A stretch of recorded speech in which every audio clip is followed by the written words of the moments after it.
مہدی مددی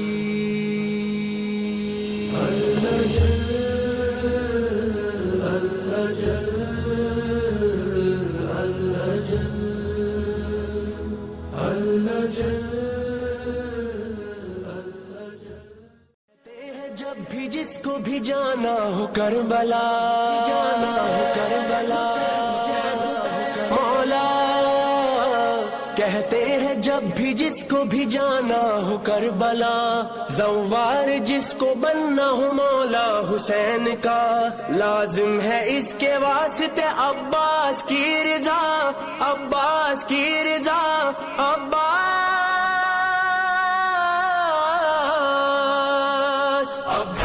بلا لو، زوار بنا دو، ایک بار ہمیں روزہ شبیر دکھا دو، مولا میرے مولا میرے مولا میرے مولا، جانا ہے کربلا، جانا ہے بخدا مولا کے۔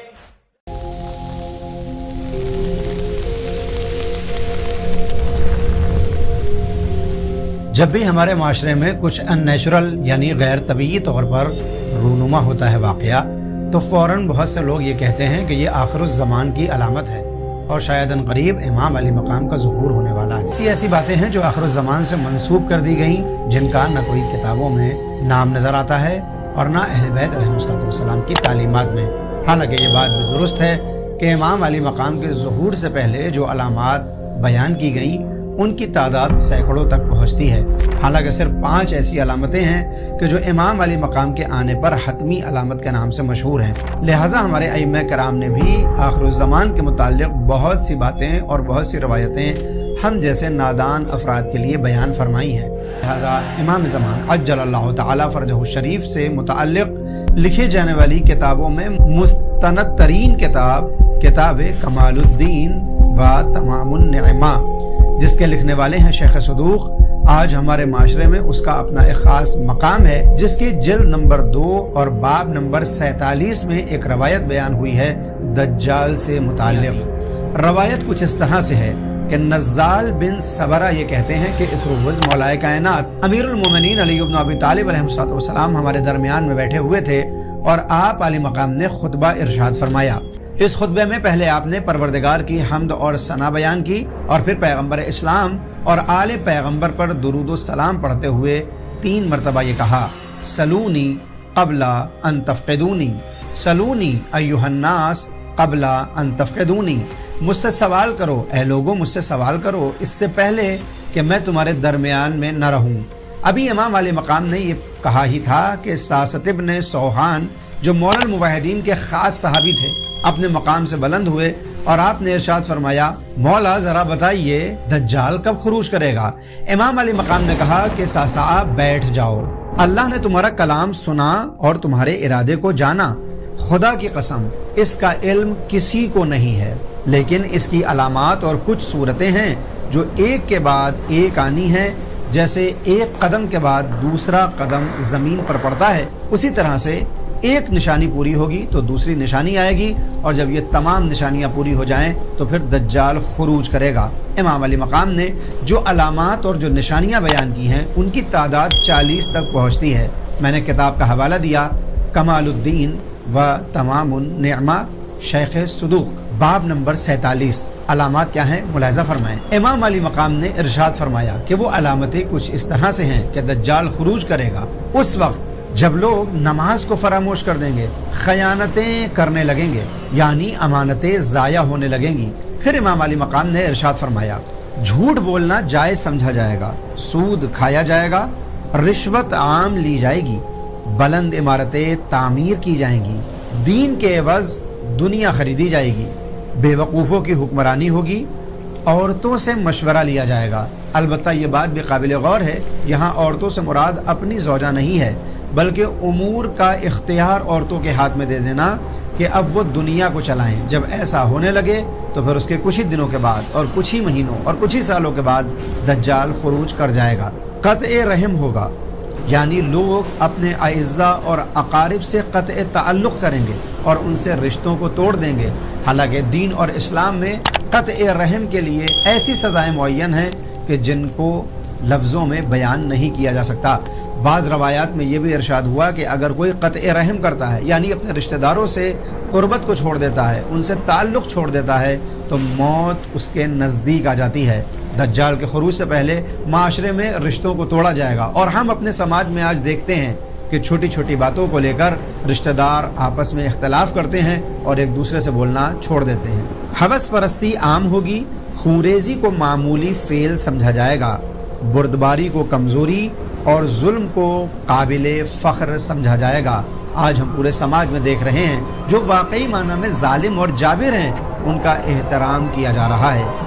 ये आखिर ज़मान बल्कि दज्जाल के आने से पहले होने वाली अलामतों में शामिल है। बादशाह और उमरा फासिक व फाजिर होंगे, यानी जिनके हाथ में हुकूमत होगी उनके पास न ईमान होगा, न इस्लाम, न इंसानियत होगी, बल्कि वो तमाम चीज़ों से खाली होंगे। वज़रा झूठे होंगे, उरफा खाइन होंगे, कुरान के कारी फासिक होंगे, यानी उनकी ज़बानों पर कुरान होगा मगर उनके अमल में कुरान का कोई पहलू नहीं पाया जाएगा। झूठी गवाही काबिल कबूल होगी, गुनाह का एलानिया इर्तिकाब होगा, बुहतान लगाना आम होगा, गुनाह और सरकशी आम हो जाएंगे, कुरान को हकीर समझा जाएगा। हमारे माशरे में आज एक महजूर चीज जो रह गई है वो कुरान करीम है। हालांकि सूरह फुरकान में ये आया है कि पैगंबर इस्लाम रोज़ क़यामत परवरदिगार से शिकायत करेंगे, या रब्बे इन्ना कौमी इत्तखज़ू हाज़ल कुरान महजूरा, ए मेरे परवरदिगार मेरी कौम ने इस कुरान को छोड़ दिया है। कुरान को तर्क करना आखिरुज़्ज़मान की और दज्जाल के आने से पहले वाली अलामतों में शामिल है। मसाजिद को आरास्ता किया जाएगा, यानी ऐसी मस्जिदें बनाई जाएंगी जिनकी मीनारें बुलंद होंगी, जिनको सजाया भी जाएगा। शरीर लोगों की तकरीब की जाएगी, यानी जिनके अंदर शर और फसाद पाया जाता है, लोग उनसे एहतराम के साथ बात और मुलाकात करेंगे। हमारे समाज और माशरे में आज ये चीज़ बाकायदा तौर पर देखने को मिल जाती है कि जो जितना बड़ा फसादी है बहुत से अफराद उसी के आसपास दिखाई देते हैं। सफ़े इस्तेहकाम के बजाय धक्कम पेल से भरी हुई होंगी, यानी मस्जिदों में जो सफ़े होंगी उनके अंदर इस्तेहकाम और मोहब्बत नहीं होगी, बल्कि हर इंसान अपने आप को रूनुमा करने के लिए आगे बढ़ता हुआ दिखाई देगा। बाज़ औक़ात हमारी मस्जिदों में ये मनाजिर देखने को मिल जाते हैं कि अगर कोई जगह किसी से मखसूस है और किसी दिन उस जगह पर कोई दूसरा आकर बैठ जाए तो फिर झगड़े और इख्तलाफात होने लगते हैं। हालांकि रवायात में यही आया है कि जब मस्जिद में नमाज पढ़ो तो जगह बदल बदल कर नमाज पढ़ो, ताकि मस्जिद का हर कोना और हर जर्रा तुम्हारे नमाजी होने की गवाही दे उस दिन जिस दिन गवाही सिर्फ उसकी कबूल होगी जिसे परवरदिगार इजाजत देगा। दिल एक दूसरे से दूर होंगे, अहद शिकनी की जाएगी, जिसका वादा किया गया है वो करीब हो जाएगा। औरतों को हिर्स दुनिया की गरज से तिजारत में शरीक किया जाएगा। आज हम अपने समाज में देखते हैं कि जब भी कोई नया प्रोडक्ट लॉन्च किया जाता है तो उसकी तबलीग के लिए और उसके एडवर्टीज के लिए हम खवातीन को मुंतखब करते हैं। आखिरुज़्ज़मान की अलामतों में एक अलामत यह भी है कि खातून और औरत को चीजों को बेचने के लिए इस्तेमाल किया जाएगा। गाने वालों की आवाजें बुलंद होंगी और उन्हें सुना जाया करेगा। रजील लोग कौम के सरदार होंगे। गाने वाले और गाने वालियों को उजरत पर हासिल किया जाएगा। अपने माशरे में हम इस चीज को भी बहुत तेजी के साथ देख रहे हैं कि जहां अपने फंक्शन में ऐसे लोगों को बुलाया जाता है जिनका सुर ताल बड़ा अच्छा हो। दीन और शरीयत को रौनते हुए इन तमाम चीजों को जब अंजाम दिया जाए तो फिर दज्जाल के जाहिर होने का वक्त आ चुका होगा। इसके अलावा फिर इमाम अली मकाम ने इरशाद फरमाया, इस जमाने के लोग अगले जमाने वालों पर लानत करेंगे, यानी उन लोगों को बुरा कहा करेंगे जो दुनिया से जा चुके और जो आने वाले हैं। औरतें घोड़ों की सवारी करेंगी और औरतें मर्दों की और मर्द औरतों की शवाहत इख्तियार कर जाएंगे। गवाह बगैर इसके कि उनसे गवाही तलब की जाए गवाही देंगे और दूसरे लोग बगैर हक को पहचाने और दीन के अलावा दूसरे उमूर में सोच विचार करने में गवाही देंगे। दुनिया को आखिरत पर फजीलत देंगे। बज़ाहिर भेड़ों की तरह होंगे लेकिन अंदर से भेड़ियों की तरह, और इनके दिल मुर्दों से ज्यादा सड़े हुए, बदबूदार और करेले से ज्यादा कड़वे होंगे। اور یہی وہ وقت ہوگا کہ جب بیتابی کے ساتھ العجل کی آوازیں بلند ہو رہی ہوگی. یہی وہ وقت ہوگا کہ جب بیت المقدس رہنے کے لیے سب سے بہترین جگہ ہوگی. حالانکہ آج ہمارے زمانے میں اس وقت بیت المقدس ایک جنگ کا میدان بنا ہوا ہے، لیکن امام علی مقام کی اس حدیث کے مطابق دجال کے خروج سے پہلے بیت المقدس امن اور امان کا شہر ہوگا. ہر انسان وہاں سکونت اختیار کرنا چاہے گا اور لوگ تمنا کریں گے کہ اے کاش ان کا مکان بیت المقدس کے نزدیک ہوتا. اور یہی ایک وجہ ہے کہ ہم شیعوں کے یہاں بھی بیت المقدس کو ایک خاص اہمیت حاصل ہے. اور یہ تماچا ہے ان افراد کے اوپر جو بیت المقدس کی اہمیت کو کم کرنے کے لیے یہ کہتے ہیں کہ دین اور شریعت میں مسجد اقصی کا کوئی تذکرہ نہیں ہے، صرف مسجد حرام اور مسجد النبوی کا ذکر ہے. ان کو کمال الدین کی اس روایت کو دیکھنا چاہیے جہاں بیت المقدس کو سب سے امن کی جگہ قرار دیا گیا اور لوگوں کی تمنا اور آرزو کو اس سے مولا کائنات نے جوڑا ہے. امام علی مقام نے جب یہ علامتیں بیان کر دی تو آپ کے دوسرے صحابی حضرت اسبغ بن نباتہ اپنے مقام سے کھڑے ہوئے اور آپ نے سوال کیا، کیونکہ مولا نے کہا تھا سلونی، مجھ سے پوچھو قبل ان تفقدونی. اسبغ کہتے ہیں مولا دجال کون ہوگا؟ امام علی مقام نے جواب دیا دجال کا نام سعید بن سعید ہوگا. بس وہ شخص شقی ہے جو اس کی تصدیق کرے گا اور وہ شخص سعادت مند ہے جو اس کی تکذیب کرے گا. یعنی اس کی باتوں پر ہاں کہنے والے ہی بدبخت ہوں گے اور اس کی باتوں کا انکار کرنے والے سعادت مند ہوں گے. اور یہ ہم جیسے عام لوگوں کے لیے امتحان کا موقع ہوگا کہ اس وقت خدا نخواستہ دجال کی صدائے کفر و نفاق کے اوپر ہم لبیک کہتے ہوئے نظر نہ آ جائیں. امام علی مقام نے اس کے خروج کا مقام بھی بیان کیا ہے. اس روایت میں وہ فرماتے ہیں کہ وہ اصفہان کے پاس یہودیہ نامی جگہ سے خروج کرے گا.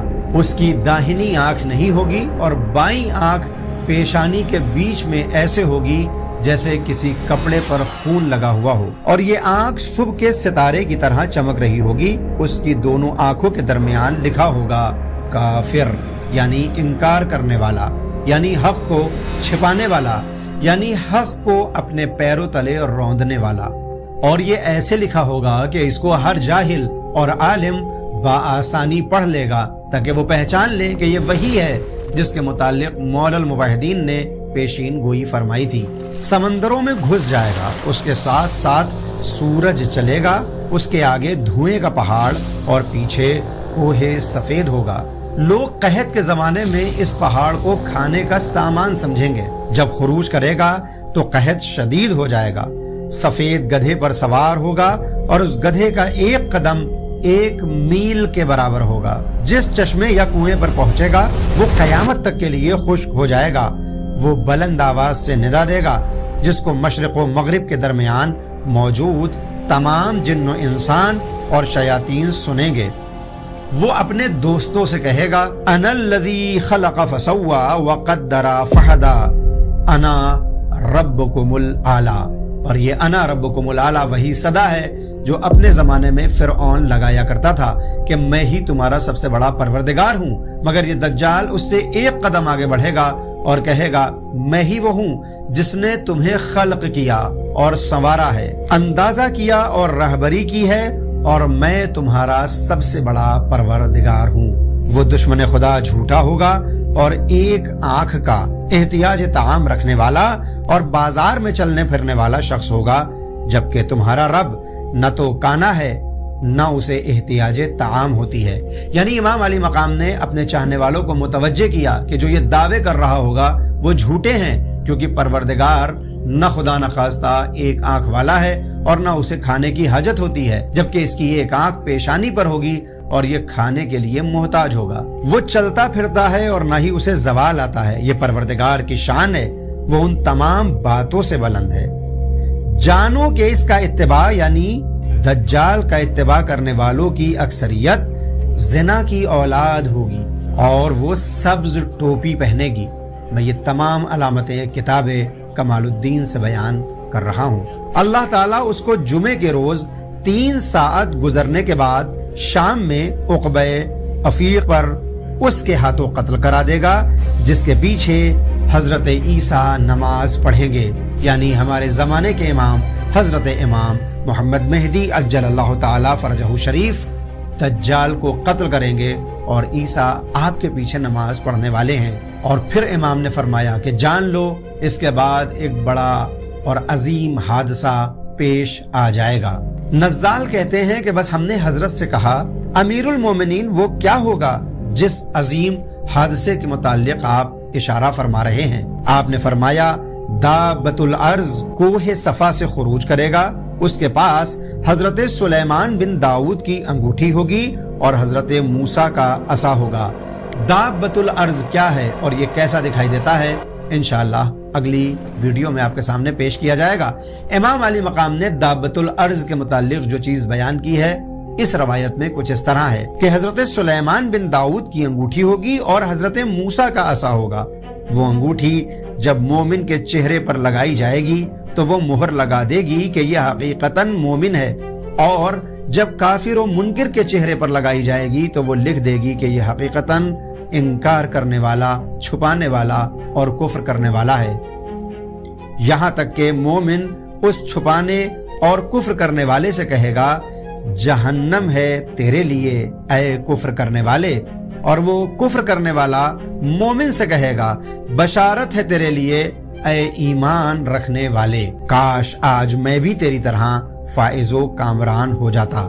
इमाम अली मकाम ने फिर इरशाद फरमाया कि फिर दाबतुल अर्ज सर उठाएगा तो मशरिक व मगरिब के दरमियान जो भी होगा अल्लाह अज़्ज़ा व जल्ला के इज़्न से उसको देख लेगा, और ये सब उस वक्त होगा जब सूरज मगरिब से तुलू हो चुका होगा। उस वक्त तौबा की मोहलत का वक्त खत्म हो चुका होगा और फिर किसी की तौबा कबूल नहीं होगी और न कोई अमल ऊपर जाएगा, यानी सारी शर्तें खत्म हो जाएंगी। फिर न किसी का उज्र कबूल होने वाला है और न किसी का नेक अमल कबूल होगा, क्योंकि हुज्जत तमाम हो चुकी, वक्त आखिर आ चुका। अल्लाह का नुमाइंदा भी जमीन पर होगा और इब्लीस का नुमाइंदा भी उसके मुकाबले पर आ चुका होगा। जैसा कि कुरान करीम में इरशाद है ला यनफ़उ नफ्सन ईमानुहा लम तकुन आमनत मिन क़ब्लु औ कसबत फी ईमानिहा खैरा। सूरह अनआम आयत नंबर 159 यानी 159। नहीं आएगा कुछ काम किसी के उसका ईमान लाना जो कि पहले से ईमान नहीं लाया था या हालते ईमान में कुछ नेकी न की थी। फिर मौलाए कायनात अमीरुल मोमिनीन अली इब्न अबी तालिब अलैहिस्सलाम ने फरमाया कि इसके बाद के हालात का मुझसे सवाल न करो, ये एक अहद है जो मेरे हबीब रसूलुल्लाह ने मुझसे लिया है कि इसकी खबर मैं अपनी इतरत के अलावा किसी और को न दूं। यानी इसके बाद बहुत सी राज की बातें थी जो इमाम अली मकाम लोगों के ऊपर आश्कार नहीं कर सकते थे, क्योंकि ये विरासत है जो एक इमाम से दूसरे इमाम की तरफ मुंतकिल होती है और एक इमाम दूसरे इमाम को तालीम फरमाता है। नज़्ज़ाल बिन सबरा कहते हैं कि मैंने सासत इब्न सौहान से पूछा कि अमीरुल मोमिनीन की इससे क्या मुराद है। उन्होंने कहा कि आए इब्न सबरा, ये वही है जिसके पीछे हजरत ईसा बिन मरियम नमाज अदा करेंगे। वो इतरत का 12वां फर्द होगा और हुसैन इब्न अली की नस्ल से नमा होगा, यानी वो हमारे जमाने का इमाम। ये वो होगा जिसके लिए सूरज मगरिब से तुलू करेगा और वो रुकन मकाम के दरमियान से ज़ुहूर करेगा। बस वो ज़मीन को पाक करेगा और मीज़ान आदल कायम करेगा, बस कोई किसी पर जुल्म न कर सकेगा। और इमाम अली मकाम के आने की बशारत भी इसी हदीस से मिल जाती है और दज्जाल के फितने की दास्तानें भी इस हदीस में मौजूद हैं। दज्जाल के मुताल्लिक़ दूसरी किताबों में इतनी तफसील से शायद और कहीं देखने को नहीं मिलता। आखिरी ज़माने में अपने ईमान की हिफाजत करें, उन दुआओं को पढ़ते रहें जिससे ईमान साबित रहता है, और उन आमाल व अफ़आल को अंजाम देने की कोशिश करें जिनसे ईमान हमारे दिलों से बाहर न जाने पाए। इसलिए कि वक्त आखिर दज्जाल की आवाज़ हर कस व नाकस के लिए इम्तिहान का मौका होगी। अपने ईमान को जांचें और परखें, अपने ज़माने के इमाम से रिश्ता कायम करें और अपने मामलात को उनके हवाले करें। अपना ख्याल रखें। इंशाअल्लाह इसी तरह की दूसरी क्लिप लेकर फिर आपकी खिदमत में हाजिर होगा। खुदा हाफ़िज़।